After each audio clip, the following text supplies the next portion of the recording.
Bonjour à tous. Bonjour à tous. Bonjour à tous. Alors, je vous souhaite une joyeuse action de grâce à tous. Est-ce que vous vous êtes dit joyeuse action de grâce l'un à l'autre? Dites-le quelques secondes, là. Vite, vite.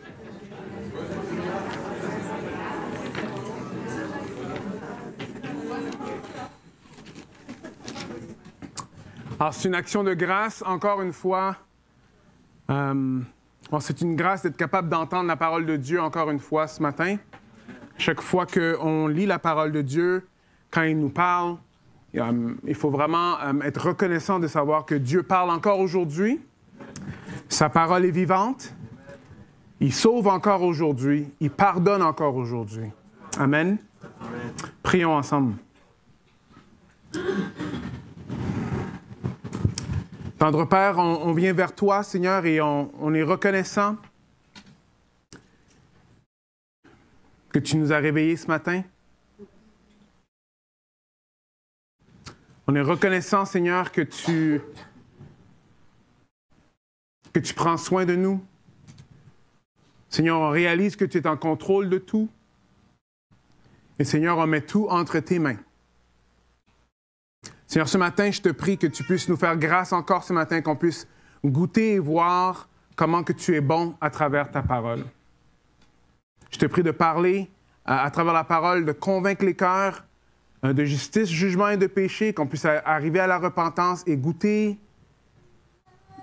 la grâce qu'on a dans l'Évangile. Merci Jésus, que tu nous demandes de mettre notre confiance en toi et en toi seul. Je prie ça en ton nom, Jésus. Amen. Amen. Je ne sais pas pour vous, mais moi, voyager, c'est... Je suis un peu partagé avec voyager. J'aime pas, ça dépend. En général, j'aime moins. Je ne sais pas quel genre de voyageur que vous êtes, particulièrement si vous prenez l'avion. Il y a différents types de personnes qui rentrent dans l'avion. Vous savez, ceux qui s'assoient dans le banc, après là, qui reculent leur banc. Est-ce que vous êtes une de ces personnes-là? Ou ceux qui vont dans l'avion parce qu'ils veulent regarder des films. Ça, c'est mes enfants. Ils aiment ça, juste... Bon, je vais aller regarder un film. Il y en a d'autres que c'est pour la nourriture.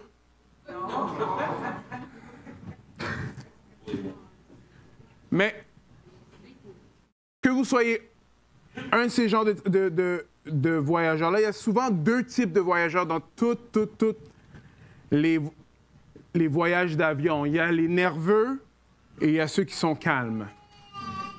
Il y a les nerveux et ceux qui sont calmes. Alors, ceux qui sont calmes, ils sont là. Souvent, ils ont de la musique, ils sont là, ils dorment right away. Et les autres sont nerveux, ils ne savent pas ce qui va se passer. Right? Mais une des choses qui est intéressante avec le vol, que tu sois nerveux ou que tu sois calme, ça ne fait pas la différence. Qu'est-ce qui fait la différence? C'est quoi? Bon, la capacité du pilote d'être capable de voler l'avion. Right? Alors que tu rentres dans l'avion par en arrière parce que tu as super peur, ou si tu rentres comme si c'est ton lit, ça ne dérange pas, la capacité du pilote d'avion va faire la différence. Pourquoi j'aimerais parler de ça aujourd'hui? C'est parce qu'on va voir que dans la foi, c'est très similaire. Que tu aies une petite foi, une grande foi, c'est pas ça qui fait la différence, c'est en qui tu as mis ta foi qui fait la différence. Que tu aies de la ferveur quand tu pries et que finalement, tu sais, on te regarde parce qu'il faut qu'on ouvre les yeux, parce que tu fais tellement de bruit, on pense que tu as plein de ferveur spirituelle, ou que tu pries dans ton cœur. C'est pas la ferveur de ta prière, c'est qui tu pries qui fait la différence.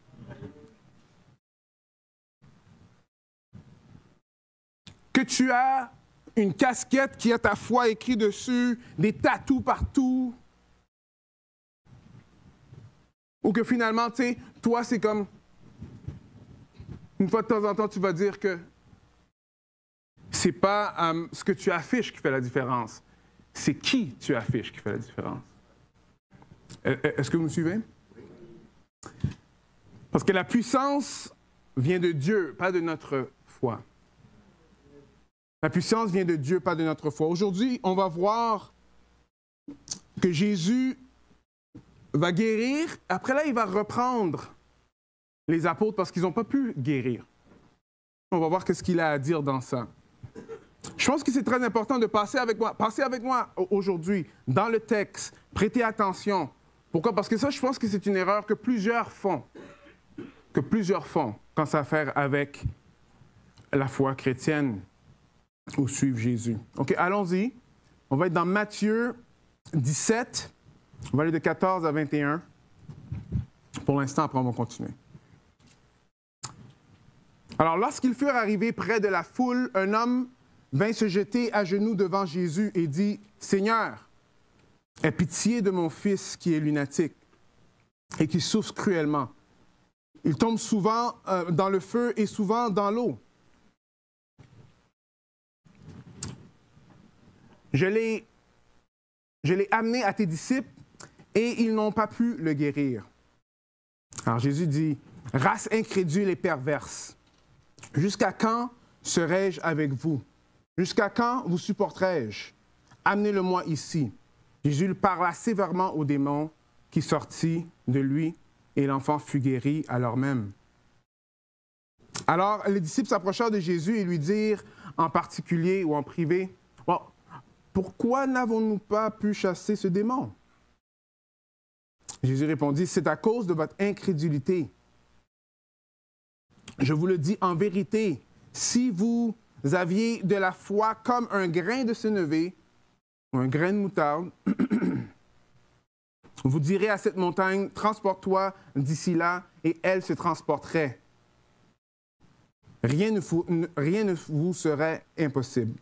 Mais cette sorte de démon ne sort que par la prière et par le jeûne. » Alors, situation ici qu'on a, excusez-moi, on a un homme qui vient se mettre à genoux devant Jésus et on voit que ce n'est pas la première fois qui se passe. Il voit que Jésus, lui, capable de guérir, vient et dit, « Regarde, mon fils a une maladie. » C'est intéressant parce qu'ici, on dit lunatique. Il y a certaines versions qui vont dire épileptique. Et plus tard, on va voir comment finalement, c'est parce qu'il y avait un démon. Mais il est allé voir les disciples.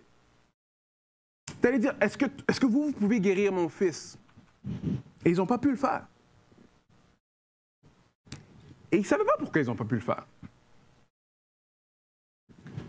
Ce qui est intéressant de voir, on va voir que Jésus-Christ n'est pas content.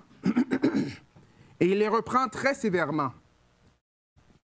Il va dire deux choses. Il y a deux problèmes que vous avez. Regardez bien dans le texte. Alors, je l'ai souligné ici. Il dit que vous êtes incrédule et que vous êtes perverse.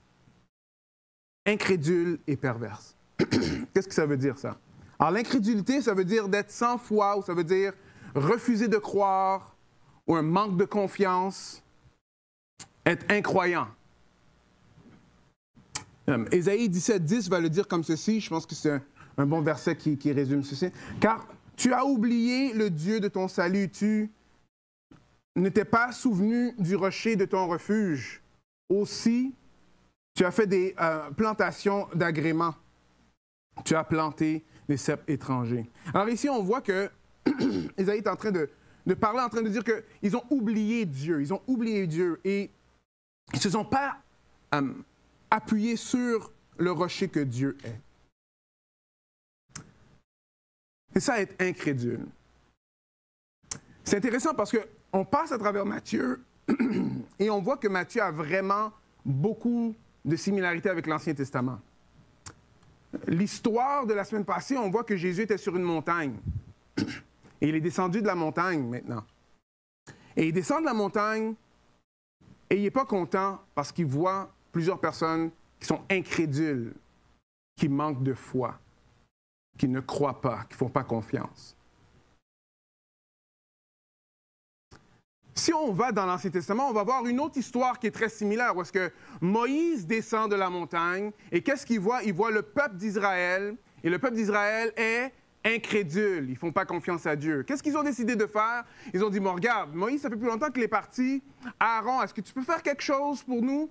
On va faire un veau d'or. Bon, c'est le veau d'or qui nous a sortis d'Égypte. On peut comprendre que Dieu n'était pas très content avec ça.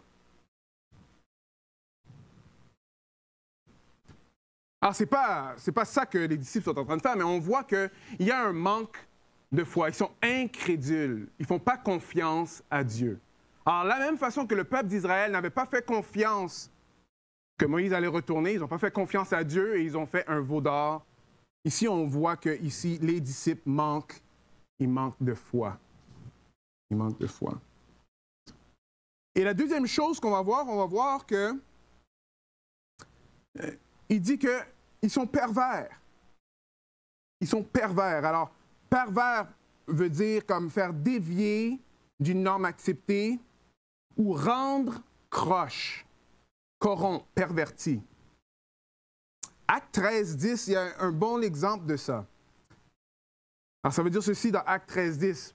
Homme plein de toute espèce de ruse et de fraude, fils du diable, ennemi de toute justice, ne cesserais-tu pas de pervertir les voies droites du Seigneur? Alors, c'est une histoire où est-ce que les apôtres rencontrent une personne qui s'appelle Bar-Jésus. Et Bar-Jésus, c'est un magicien.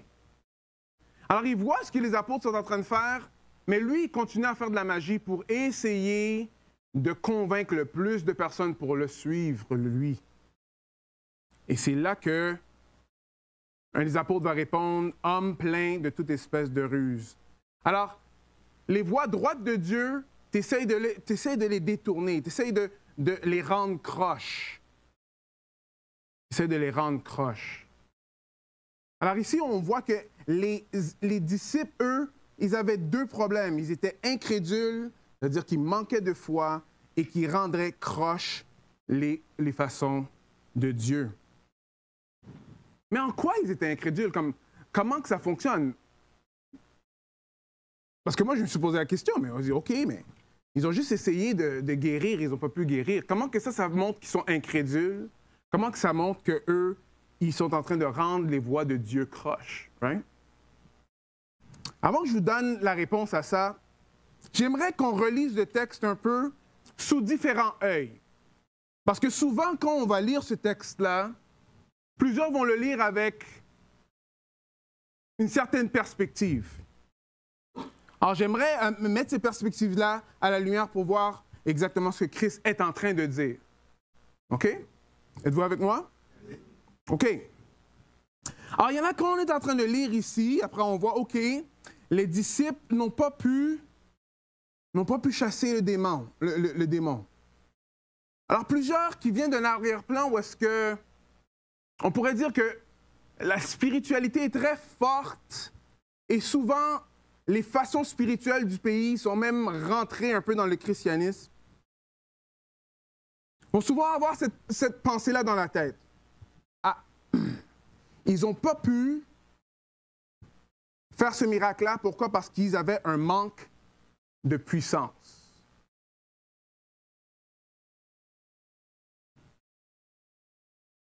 Alors, ce que ça veut dire, bon, ils n'étaient pas assez puissants. Alors, ils ont besoin de faire de quoi pour être plus puissants? Peut-être plus de rituels ou peut-être plus de prières, plus de jeûnes. On va aller à ce que ça dit après, plus tard. Alors, dans le fond, ce que ça veut dire ici, pour certains, quand ils lisent ça, ça veut dire, bon, finalement, ma foi, il faut que je fasse de quoi de spirituel pour que ce soit plus fort. D'autres, quand ils vont lire le texte, ils vont voir, OK. Ils n'ont pas pu chasser les démons. Ils vont voir que finalement, c'est parce qu'ils sont juste inefficaces. Les disciples ne sont pas assez bons. Alors, qu'est-ce que ça veut dire, ça? Ça veut dire qu'ils ont un manque de compétences. Ce qu'ils doivent faire, c'est qu'ils doivent devenir meilleurs comme disciples. Ils n'écoutent pas assez. Ils ne font pas assez bien. Ils ont besoin de devenir mieux. Souvent, ça va venir avec l'idée que Il y a beaucoup d'autorités religieuses qu'on voit qu'ils sont supposés d'être mieux, mais ils ne font pas bien. Qu'est-ce que ça veut dire? Ça veut dire, bon, finalement, bon, il faut que leur foi personnelle avec Dieu juste devienne plus grand. Il y en a d'autres, quand ils vont lire le passage, ils vont voir... Oui, moi je vois là que, OK, finalement, Jésus est en train de dire qu'il faut croire en lui.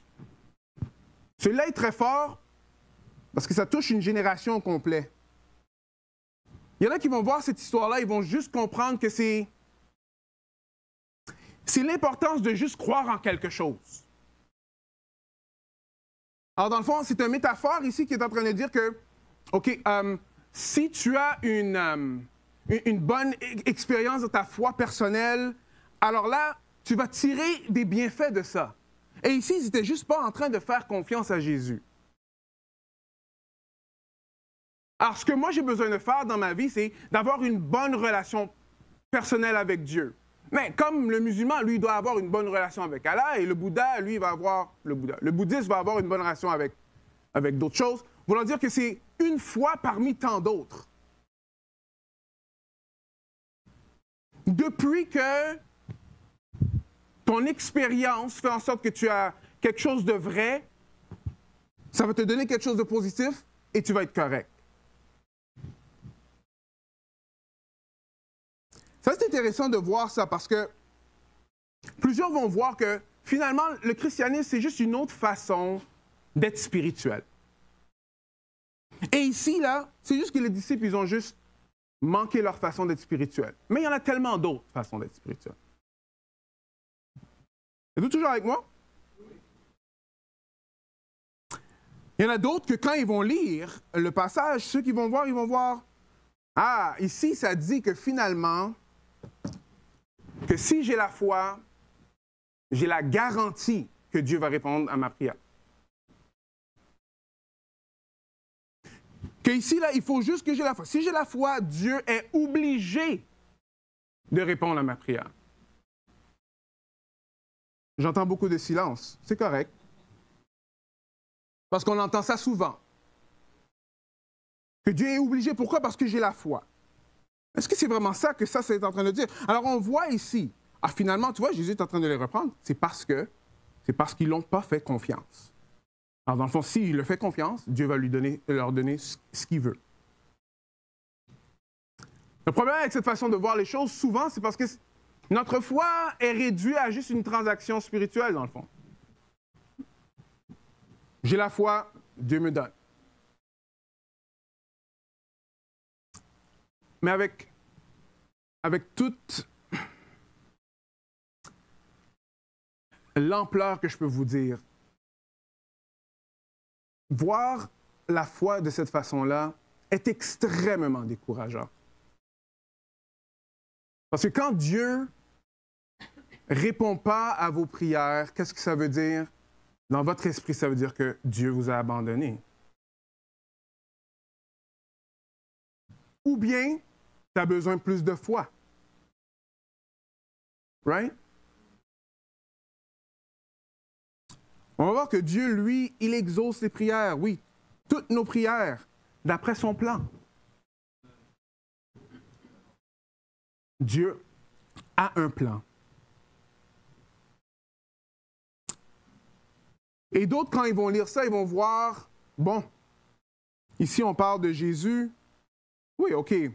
Dieu a guéri à travers Jésus ici. Voulant dire que Jésus, c'est juste un prophète, ou Jésus, c'est juste une bonne personne, ou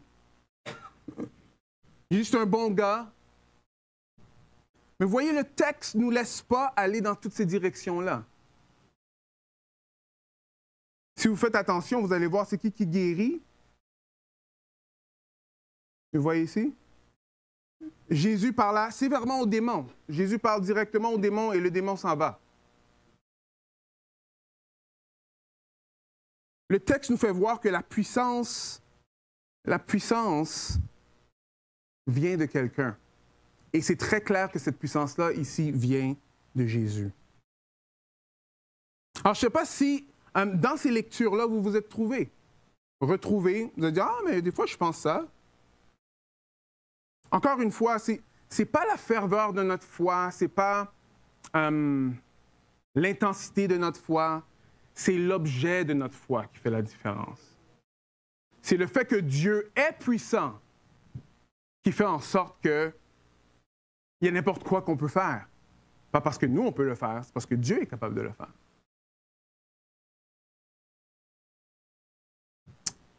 Parce que les disciples, eux, si vous vous rappelez dans Matthieu 10, Jésus a dit ceci, puis, ayant appelé ses 12 disciples, il leur, quoi? Donna le pouvoir de chasser les esprits impurs et de guérir de toute maladie et de toute infirmité. C'est-à-dire qu'ils l'ont déjà fait dans le passé. Right? Regardez, même dans Matthieu 18, guérissez les malades, ressuscitez les morts, purifiez les lépreux, chassez les démons. Vous avez reçu gratuitement, alors donnez gratuitement. Alors, ce qu'on voit ici, on voit que, well, OK, mais Jésus leur avait déjà donné le pouvoir. Pourquoi ça ne fonctionnait pas? Alors, une des choses qu'on voit ici, c'est que quand ils posent la question à Jésus-Christ, ils vont dire, pourquoi nous n'avons pas pu chasser ce démon? Et une des hypothèses que je pense qui fit 100% dans le texte, c'est probablement que les disciples, ils chassaient les démons, mais là, c'était devenu un peu comme, OK, c'est comme une possession, là. On a comme un genre de pouvoir magique. Tu sais, on l'a fait dans le passé, on peut le faire encore. Oui, very good word. Mais c'est pas de la magie, là.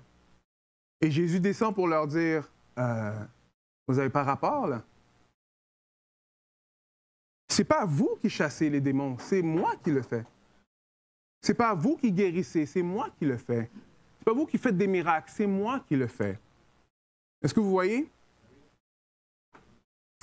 Ah, c'est Jésus qui, dans chaque cas, le donnait le pouvoir pour être capable de faire de quoi? Regardez encore, rappelez-vous, quand Jésus est arrivé, qu'est-ce qu'il a fait? Il parla sévèrement aux démons et il partit. Et il partit. Bon, alors juste une petite réponse aux questions qu'on avait avant. Alors, pour ceux qui voient que, OK, mais qu'est-ce que ça veut dire? Mais moi, je jeûne parce que je veux que Dieu réponde à mes prières. Vous voyez, il y a un problème avec ça parce que jeûner, c'est pas forcer la main de Dieu. Prier, c'est pas forcer la main de Dieu. C'est pas que maintenant je vais prier, je vais jeûner, alors là maintenant, c'est un bras de fer pour voir. Right? On va voir qui va gagner, moi ou Dieu. Right? Alors là, je jeûne 2, 3, 4 semaines, l'hôpital, des IV, tout, non, ne donnez pas de la nourriture, jusqu'à ce que Dieu réponde. Tu vas perdre à chaque fois. Non, le jeûne a quelque chose d'autre en tête. Qui vient au dernier verset, mais cette sorte de démon ne sort que par la prière et par le jeûne. Alors, mais c'est ça que ça dit, là. Tu sais? 1, parenthèse, si vous regardez dans vos Bibles, il est probablement entre parenthèses cette section-là. Est-ce que vous le voyez?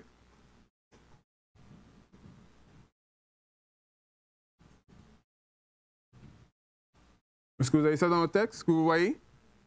Alors, il n'est pas retrouvé dans les meilleurs manuscrits. Alors, c'est probablement un ajout, mais dans nos Bibles, c'est ça qu'ils font quand il y a un ajout. Ils le montrent, là. Ils le mettent entre parenthèses. Comme à la fin de Marc, vous allez voir qu'il y a des parenthèses. Mais même si c'était dans le texte, la prière et le jeûne biblique ne vont pas à l'encontre de ça. Parce que le jeûne, là, c'est une façon que nous, on est en train de faire pour rentrer encore en relation avec Dieu. C'est pas pour forcer sa main. Quand on mange, on est très satisfait.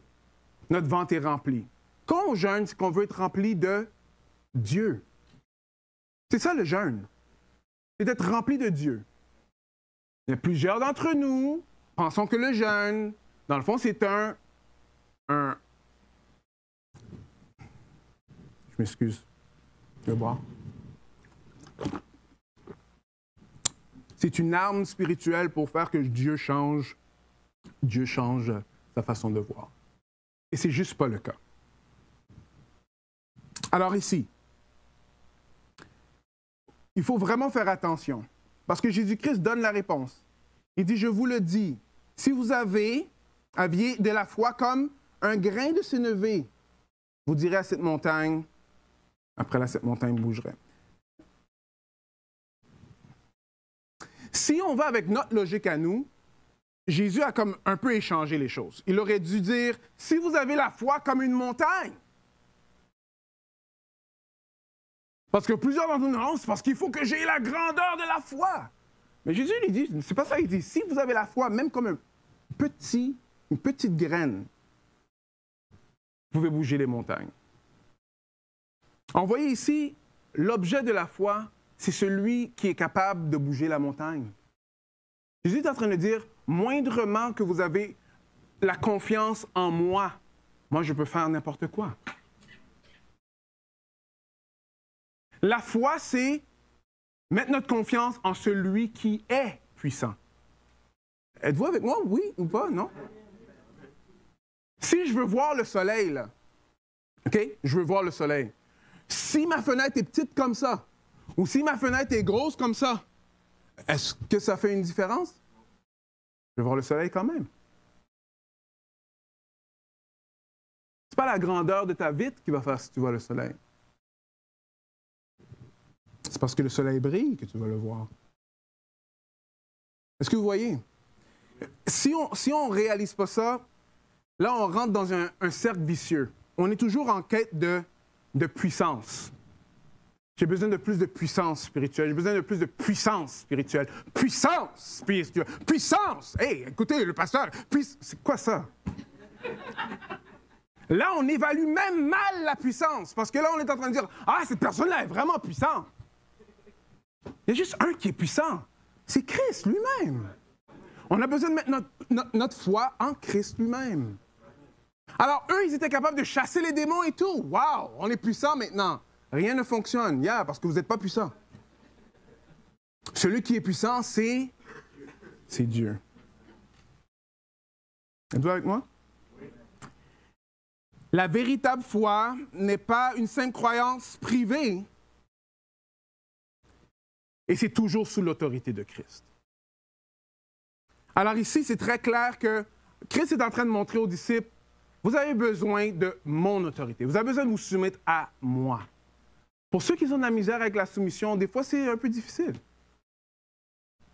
Oui, je veux être soumis à Dieu, je veux qu'il soit le Seigneur de ma vie, mais quand ça me tente.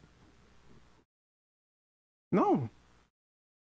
Mais je sais pourquoi. Parce que quand on a eu des leaders religieux qui nous ont déçus, right? Non, mais moi, je faisais confiance, là.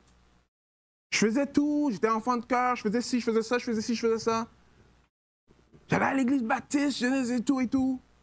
Après, j'ai été déçu.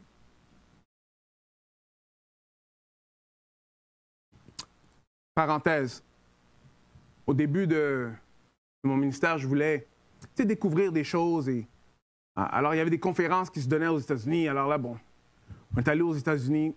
Et il y a quelqu'un, un des conférenciers qui était là, il a dit, OK, on peut se rencontrer. Et je dis, ah, OK, cool. Mais lui, il habitait, je pense, en Virginie ou quelque chose du genre. Alors nous, on est allé jusqu'au sud pour monter.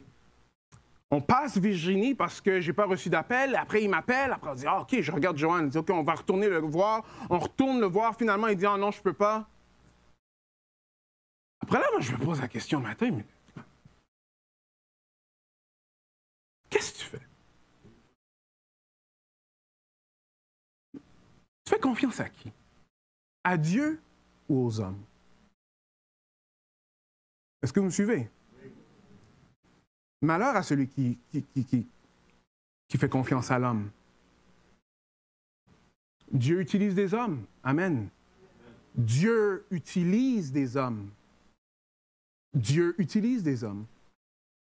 Mais ce n'est pas l'homme lui-même qu'il faut qu'on mette toute notre confiance dedans. Est-ce que vous me suivez? Mais ici, Jésus-Christ est très clair qu'on a besoin d'être soumis à son autorité. soumis à son autorité. Une autre chose ici que le texte ne nous laisse pas voir, c'est que ce n'est pas une autorité parmi tant d'autres. Le seul qui chasse le démon, c'est Christ. Le seul qui donne le pouvoir, c'est Christ. C'est lui qui guérit, c'est lui qui fera l'impossible. C'est Christ, ce n'est pas quelqu'un d'autre. Dans une société pluraliste, ça veut dire qu'il y a plusieurs foi. Le piège, c'est de penser que, bon, finalement, moi, j'ai une foi parmi tant d'autres. OK. Bravo. Vas-y, il y en a plein. Et c'est pas d'aujourd'hui, là. Jésus-Christ, il est très exclusif dans son message. Je suis le chemin, la vérité et la vie. Tout le monde vient au Père par tout le monde. Nul ne vient au Père que par moi. Suivre Christ, là, ce n'est pas...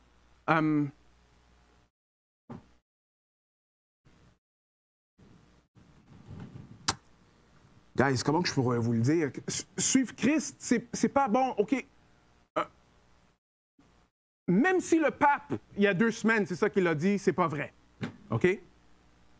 On ne suit pas n'importe quelle religion pour arriver à Jésus. Non. C'est nul ne vient au Père que par moi. Que par Jésus, exactement, par moi. Il n'y a pas d'autre façon. Ah, attends une minute, mais c'est exclusif. Pourquoi tu n'es pas inclusif? C'est pas moi qui n'ai pas inclusif. C'est que la seule façon d'aller au Père, c'est qu'on a besoin de Jésus. Mais ça, c'est pour tout le monde. Que tu sois baptiste, que tu sois pentecôtiste, que tu sois catholique, que tu sois musulman, que tu sois athée, nul ne vient au Père que par Jésus. Et oui, j'ai choisi les personnes que j'ai mentionnées en ce moment. Parce que des fois, on pense que parce qu'on fait partie d'une religion, on va aller au Père. Non, on a besoin de Jésus. C'est ça le point ici. Sans Jésus, on n'a rien. Sans Jésus, on n'a rien. On a besoin de passer par Jésus. Regardez comment que ça va être dit ici. Voilà pourquoi, une des raisons qu'il faut le faire. Il est le Dieu, il est l'image du Dieu invisible, le premier-né de toute la création, car en lui ont été créées toutes les choses. Okay. En lui ont été créées toutes les choses qui sont dans les cieux sur la terre, les invisibles, les visibles et les invisibles, trône, dignité, domination et autorité. Et tout a été créé par lui et pour lui. Quand on parle de Jésus, on est en train de parler du Créateur de l'univers. C'est pour ça qu'il est digne. C'est pour ça qu'il n'est pas comme les autres. Alors, si tu comprends que tu es une créature, si tu comprends que, OK, non, c'est sûr que j'ai été créé, c'est sûr que je ne suis pas là par chance, OK. Mais la Bible qui révèle Jésus révèle aussi que c'est lui qui t'a créé. C'est pour ça qu'il n'y a aucune puissance sans lui. On a besoin de mettre toute notre puissance en lui, notre confiance en lui. Est-ce que vous me suivez? C'est lui qui t'a créé. Tout a été créé par lui et pour lui. Non seulement qu'il t'a créé, mais il t'a créé pour lui. Vous savez, frères et sœurs et amis, il y en a juste un qui peut nous remplir. Il y en a juste un qui peut nous satisfaire. Et c'est Christ. En ce moment, cette vie-là, peut-être vous êtes en famille, vous avez des amis, c'est bien. Mais c'est très possible qu'un jour, vous n'allez pas avoir les personnes qui sont autour de vous.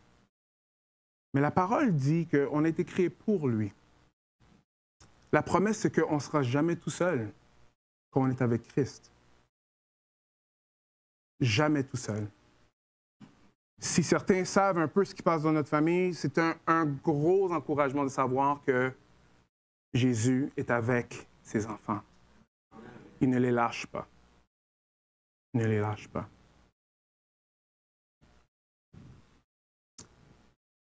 Et dernièrement, on voit que Jésus, lui, il nous enseigne que La puissance de Dieu ne dépend pas de la force de notre foi, mais la souveraineté de Dieu et de son plan. C'est important de réaliser que Dieu a un plan. Alors, oui, on doit aller à Dieu avec toutes nos requêtes. Pourquoi? Parce que c'est le seul qui peut les répondre. Et si on lui fait confiance, il dit que oui, il va les répondre d'après son plan. Et ça, l'affaire, souvent, on n'aime pas ça parce que ça ne va pas dans la même direction que notre plan à nous. Est-ce que vous me suivez? Quand on continue dans le passage un peu plus bas, on va voir, pendant qu'ils parcouraient la Galilée, Jésus leur dit, « Le Fils de l'homme doit être livré entre les mains des hommes. Ils le feront mourir, et le troisième jour, il ressuscitera. » Et ils furent profondément, quoi? Attristés. Alors, eux, dans leur tête, là, ils avaient un « OK, all right, OK, on va mettre notre confiance en toi, Jésus. » Et Jésus leur dit « Mais, OK, moi, je vais mourir. » Mais non, tu ne vas pas mourir, là. C'est pas la première fois qu'il leur dit. Mais je pense que c'est la première fois qu'ils catchent un tout petit peu. Ils n'ont pas encore catché entièrement. Alors, on voit que le plan de Dieu, ce n'est pas toujours notre plan à nous. Et le plan de Dieu, ça veut dire quoi? Ça veut dire qu'on fait partie d'une plus grande histoire que la nôtre. Est-ce que vous me suivez? Oui. Ça veut dire qu'on fait partie d'une plus grande histoire que la nôtre. Nous, on a comme un chapitre. Pour les plus robustes des robustes, 90 et plus, 80 et plus. Mais c'est un chapitre. Dans le livre de Dieu. Pourquoi c'est important de savoir ça? C'est parce qu'il faut comprendre que la foi accepte les voies de Dieu même quand on ne peut pas les comprendre. Et je vous garantis qu'il y a plusieurs choses que Dieu fait et qu'il ne fait pas qu'on ne comprendra pas. Mais ça ne veut pas dire que parce qu'on ne le comprend pas, que ce n'est pas son plan parfait. L'apôtre Paul va dire ceci, « Car nous marchons par la vue, non par la foi. » Je vais voir c'est qui dort, là. Car nous marchons par là, non par la vue. Il va dire ceci dans Romains. Nous savons du reste que toute chose concourt au bien de ceux qui aiment Dieu, de ceux qui sont appelés selon son dessein. De Corinthiens 4, 17, 18. Car nos légères afflictions du moment présent produisent pour nous, au-delà de toutes les mesures, un poids éternel de gloire. Éternel de gloire. Parce que nous regardons non point aux choses visibles, mais à celles qui sont invisibles, car les choses visibles sont passagères et les invisibles sont éternelles. Il y a plusieurs choses qu'on regarde qui ont l'air. Ils ont l'air comme s'ils vont durer pour toujours, mais ce n'est pas vrai. Ce monde va passer, c'est juste passager. Garder ces versets-là dans notre esprit nous aide à passer à travers ce que nous, on est en train de passer à travers. De se rappeler qu'on fait partie d'une plus grande histoire et que Dieu a un plan. Est-ce que vous me suivez? Il y a un missionnaire, celui qui a traduit les Bibles, William Tyndale. Lui, il avait vraiment été persécuté parce que lui, il voulait traduire la Bible pour que le monde puisse la lire. Mais l'Église catholique, dans ce temps-là, non, ne voulait pas. Mais lui, il s'est fait persécuter, il s'est fait emprisonner. Éventuellement, il s'est même fait exécuter.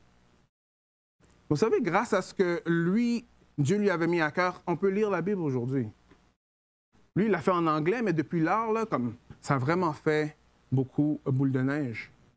Alors, vous voyez ici, l'histoire de Tyndale, dans sa vie, mettez-vous dans sa peau, vous allez voir. Attends une minute, c'est difficile, là. Est-ce que c'est sûr que c'est ça que tu veux, Seigneur? Comme, je ne sais pas, peut-être qu'il a même prié, sors-moi de prison, fais en sorte que je ne sois pas exécuté. I don't know. Mais ce n'était pas le plan de Dieu. Mais ce qu'on voit, c'est que quand on suit le plan de Dieu, on ne sait pas ce que Dieu va faire avec. Et ce que lui, il a fait, de génération en génération, on est béni grâce à ce qu'il a fait. La foi va accepter les voies de Dieu, même si on ne les comprend pas. Après, il y a la fin du passage qui montre un autre aspect de la foi. La foi humble respecte les autres sans compromettre la vérité. On pourra lire un peu de 17, 24 à 27. Alors, lorsqu'ils arrivèrent à Capernaum, ceux qui percevaient les 2 drachmes s'adressèrent à Pierre et lui dirent « Votre maître ne paie-t-il pas les 2 drachmes? » « Oui, dit-il. » Et quand ils furent entrés dans la maison, Jésus le prévint et dit « Que te semble, Simon? Les rois de la terre, de qui perçoivent-ils des tributs ou des impôts? De leurs fils ou des étrangers? » Et il lui dit « Des étrangers. » Jésus lui répondit « Les fils sont donc exempts, mais pour ne pas les scandaliser, va à la mer, jette l'hameçon et tire le premier poisson qui viendra, ouvre-lui la bouche et tu trouveras un stratère. Prends-le et donne-le-leur pour moi et pour toi. » C'est intéressant de voir ici cette histoire qui est taquée ici, parce que on passe à travers toute une série d'histoires qui montrent à quel point que Christ est puissant. Et on a besoin de mettre toute notre confiance en lui. Et là, il est dans une situation où est-ce qu'il y a du monde qui vient poser la question, dans le fond, est-ce que tu payes les taxes? Alors, le drachme, c'était comme un genre de taxe que tous les Juifs adultes, il fallait qu'ils payent. Mais c'était contesté. Les Sadducéens, eux, ils n'étaient pas d'accord avec ça. Il y en avait plusieurs d'autres qui ne voulaient pas vraiment payer. Et les rabbins n'avaient pas besoin de le payer. Les prêtres n'avaient pas besoin de le payer. Alors là, ils sont en train de poser une question. Dans le fond, est-ce que vous le payez? Et Jésus va dire, attends une minute. Les rois, eux, quand ils vont taxer quelqu'un, est-ce qu'ils vont taxer leur propre famille ou les étrangers? Et Pierre dit, mais écoute, d'habitude, on ne taxe pas notre propre famille, on va taxer les étrangers. Et Jésus est en train de dire, tu as raison. Mais pour ne pas scandaliser, va prendre dans le poisson l'argent et paye la taxe. Malgré la puissance de Christ, on voit qu'ici, il exerce quelque chose qui est vraiment incroyable, dans le fond, l'humilité. Encore une fois. Il n'a pas besoin de payer la taxe. Il est en train de dire, non, moi, je suis le fils de mon père. Je n'ai pas besoin de payer cette taxe-là. Mais pour ne pas scandaliser le monde, je vais le faire. Pour ne pas scandaliser le monde, je vais le faire. Alors, ici, le principe que je peux tirer d'ici, c'est comme la foi humble va respecter les autres sans compromettre la vérité. Ce qui est intéressant, c'est que Jésus n'est pas allé dans le coffre. Oh, il n'a pas dit, Judas, viens, vide tes poches, parce qu'on sait que Judas prenait un peu. Mais anyways. Il a dit, non, on va le prendre du poisson. C'est comme, il a comme un peu gardé un peu. Non, moi, je ne vais pas le payer, mais je vais le payer quand même, on va le prendre du poisson. Jésus est en train de dire, dans le fond, regarde, moi, je n'ai pas besoin de payer cette taxe, mais je vais le faire quand même pour ne pas avoir de scandale. OK. Alors, comment que nous, on peut appliquer ça dans notre vie? On a besoin de mettre toute notre confiance en Jésus-Christ, mais ce n'est pas parce qu'on est en train de s'appuyer sur Jésus-Christ, suivre la vérité, qu'il faut aller en croisade pour montrer à tout le monde qu'ils sont dans l'erreur. Est-ce que vous me suivez? Si moindrement vous êtes sur les médias sociaux, vous allez voir ça. On est là pour juste essayer de montrer l'autre qu'il est dans l'erreur. Si c'était le cas, wow, Jésus l'aurait fait là. Est-ce qu'il l'a fait? Non, oui, il l'a fait dans plusieurs histoires qu'on a vues. Mais pas tout le temps. On veut dire qu'on voit qu'il a une humilité, il a de la sagesse. Alors, c'est important de ne pas compromettre la vérité, mais il faut savoir choisir ses batailles. Dans les chapitres plus loin, on va voir que Jésus-Christ va avoir plusieurs batailles. Mais ici, il n'a pas décidé de mourir sur cette colline, comme on dit en anglais. Comment qu'on peut l'appliquer? Well, il faut se rappeler quelque chose. C'est possible, en disant la vérité que le Seigneur nous a donnée, que ça va produire des conflits. C'est possible. Mais il faut faire attention que ce n'est pas notre orgueil qui cause des querelles. Regardez ici. Proverbe 28, 25. L'orgueilleux excite les querelles, mais celui qui se confie en l'Éternel est rassasié. Dans 2 Pierre, ça va nous dire que, non, dans 1 Pierre, je m'excuse, de toujours être prêt de donner la raison de notre foi. Soyez prêts à répondre. Vous savez, une des choses que je pense qu'il faudrait qu'on exerce beaucoup, c'est de poser des questions et de prier Dieu d'ouvrir les portes afin que nous, on puisse répondre.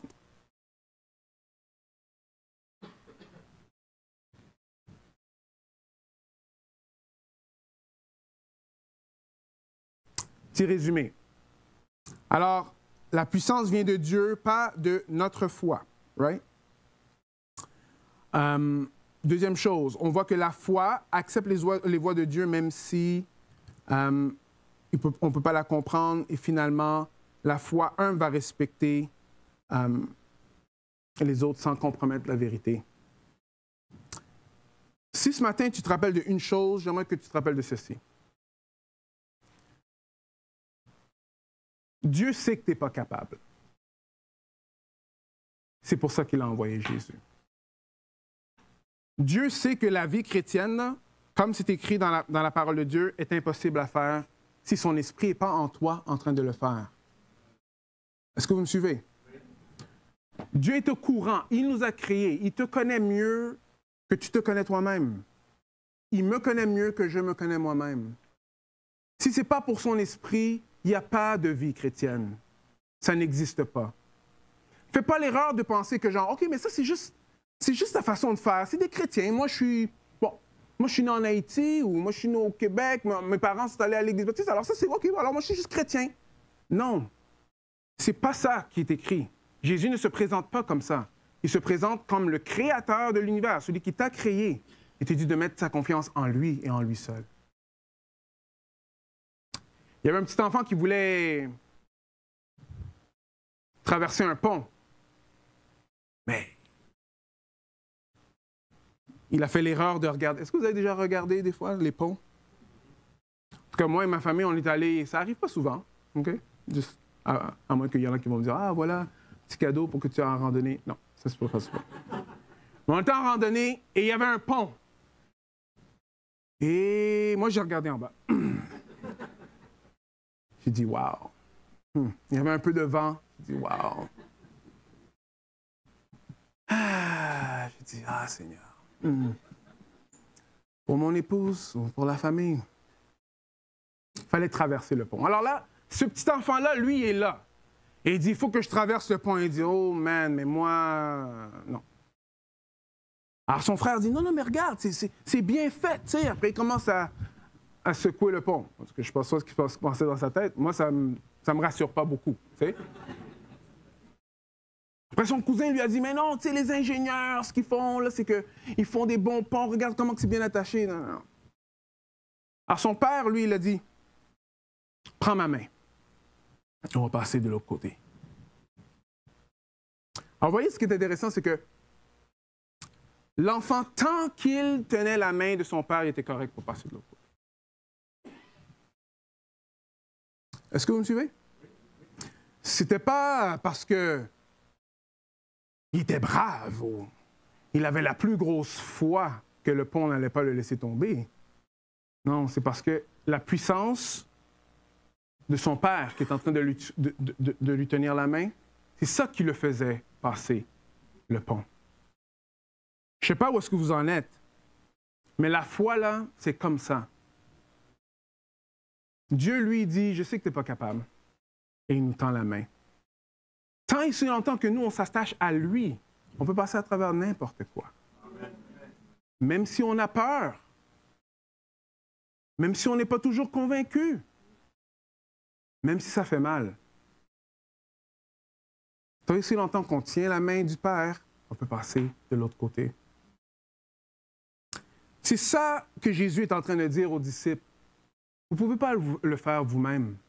Soyez pas incrédules. Ça veut dire, continuez à me faire confiance. Changez pas ce que moi j'ai déjà enseigné. Ne détournez pas, ne pervertissez pas les voies. La voie, il y a juste une voie, c'est de faire confiance à Christ. Amen. Prions ensemble. Tendre Père, merci que ton message ne nous rend pas dans un état où est-ce